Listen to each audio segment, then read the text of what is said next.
A young girl named Laya is struggling with the recent passing of her grandpa. But while her whole family grieves in their own way, only Laya seems to be hearing the whispers of the wind. What secrets are being carried on the wind? And how will they impact the relationship between Laya and her family? You're about to find out in today's animated story. The opening scene takes us to a small town where a funeral is taking place for an elderly man named Grandpa Tuan. We soon meet Laya, his 10-year-old granddaughter who has red hair and always wears a blue headband. She's a bright and curious kid who's very emotionally sensitive. She clings onto her grandpa's coffin while sobbing, and her parents try to console her. They look strict and distant, especially Laya's mom. After the burial, everyone heads back to their house, which is filled with boxes and covered in plastic sheeting. It's clear that the family is trying to move quickly and efficiently, and no one says a word about the loss they've suffered.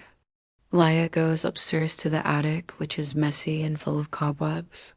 As she walks past an old wooden chest, some of the things inside fall out, including a large piece of cloth, bamboo sticks, and a spool of red thread. The cloth is a beautiful deep blue with white clouds printed on it, and it's big enough for Laya to use as a blanket.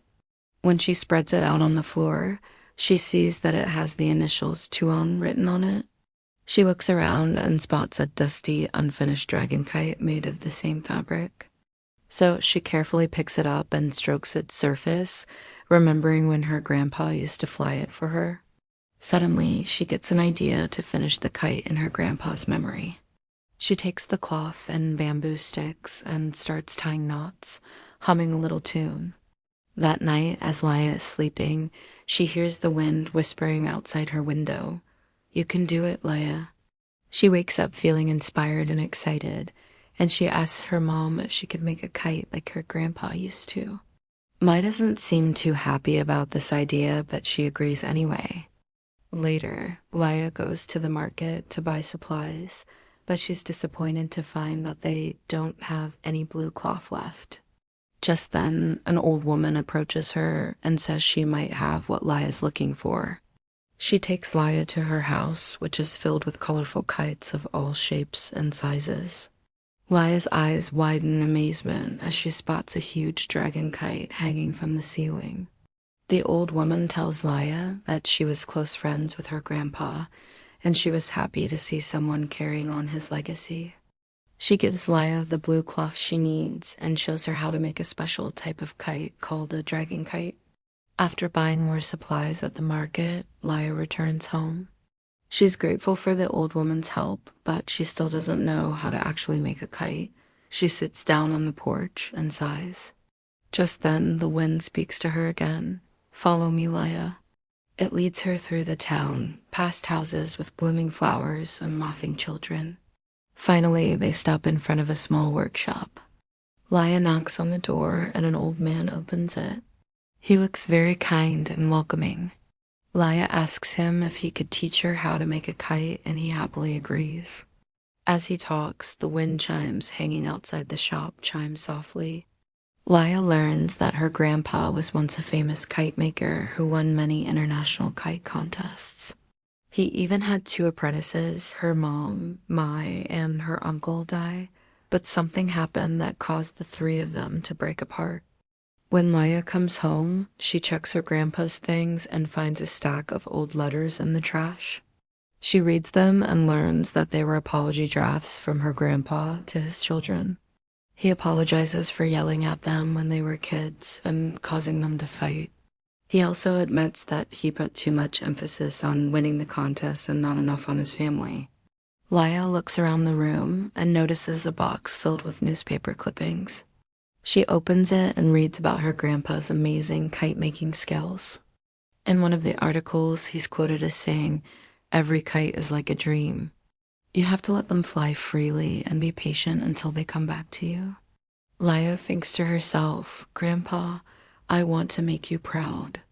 As she works on the kite, the wind continues to guide her, bringing her closer to finishing it. One evening, Laya sneaks out of the house and follows the wind to her grandpa's old workshop. She finds her mom and uncle there, and they both jump in surprise when they see her. Tensions are high between them, but they pretend to be polite when Maya is looking. After she leaves, Mai tells Dai that she still can't believe their father would throw away all his kite-making tools and disappear for months at a time. Dai says, "He just wanted to give us and himself some space after we fought with him. He didn't want to hold on to the anger anymore." Mai replies, "Well, it's too late now. Even if he came back, I couldn't forgive him for abandoning us." The next morning, Laya brings the kite she's made to her mom and uncle to look at. She's really proud of herself, but they both tell her that it is not finished yet and that she is missing some important parts. To make it better, Laya takes the kite to the old man who helped her before, and he shows her how to add some final touches. But when she goes back home, her mom and uncle tell her that she needs to add more decorations. Feeling upset and misunderstood, Laya goes back to the attic and spends the whole day drawing pictures of dragons to decorate her kite. She's exhausted when she's done, so she falls asleep on the floor. In her dream, she meets a mysterious figure who introduces herself as the wind spirit. She tells Laya that she believes in her and wants to help her finish the kite. The wind spirit guides Laya's hand as she draws patterns on the kite. When she wakes up, she feels refreshed and excited to show her work to her mom and uncle. But right then, a storm starts raging outside and her kite is ruined. Laya runs to the attic crying, and the wind comforts her by saying, "Don't be sad, Laya. I'm here to help you." With renewed courage, Laya goes to her mom and uncle and tells them she wants to try making the kite again. This time they agree to help her and they start working together. Mai cuts the cloth while Dai ties the knots.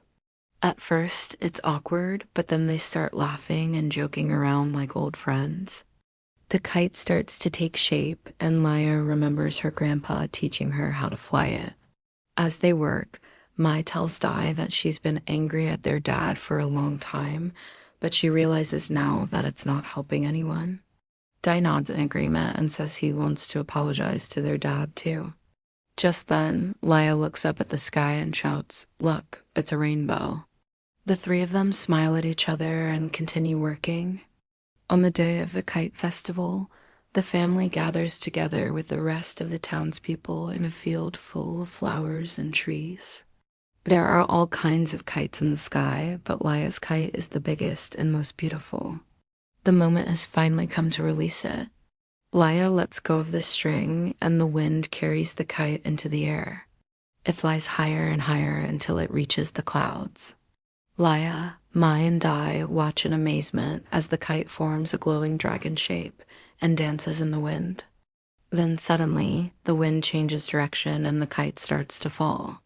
Just when it's about to hit the ground, Mai dives forward and grabs onto the string.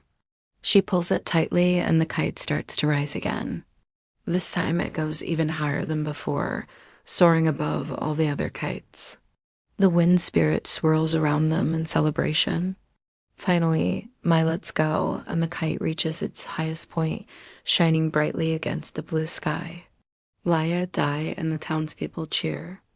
Later, as the sun begins to set, Laya whispers to the wind, "I hope you see this, Grandpa." And the wind answers gently, "I know he saw it, Laya.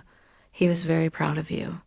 The camera pans out to show the colorful kites dancing in the twilight sky as the wind carries their laughter and cheers. And that's the end of our story.